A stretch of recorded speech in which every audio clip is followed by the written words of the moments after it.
Çoxdandır bu qədər əsəbləşməmişdim. Axşamınız xeyir olsun qızlar. Necəsiz? Axşam evləri təmizləyə istədim bunu sizə də deyim. Deməli qızlar, bugün bir video çəkmişdim. Daha doğrusu səsləndirmişdim. Həm TikTok, həm WhatsApp, Instagram kəşf oldu video. İnan səsəbdən danışa da bilmirəm hələ də. Xanımın biri Instagramda videomun altına girib yazıb ki, elə siz rayon cəmaatı Bakıya gələndən bəri Bakı pozulub. Bakıya köçməsəniz ondan yaxşıdır. Hə. Yəni bu şəkildə bir rəy yazmışdı. Mənə çatmır. Həmən xanım nə yeyib içir? Ona görəsən o xanım sırf nəsilli köklü Karnoy Bakılıdır. Məncə Karnoy Bakılı sözü yoxdur. Çünki hər kəsin kökündə bir kənddən gəlmə, rayondan gəlmə var. Calaq qohumu da olsa var.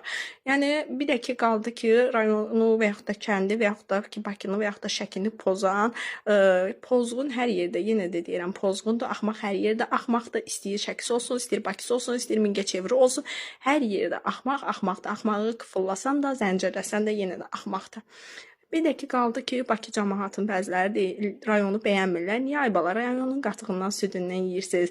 Əkinçiliklə məşğul olan o zəhmətkeş əllərin bəhrəsini yeyirsiniz, amma ki bəyənmirsiniz. Niyə?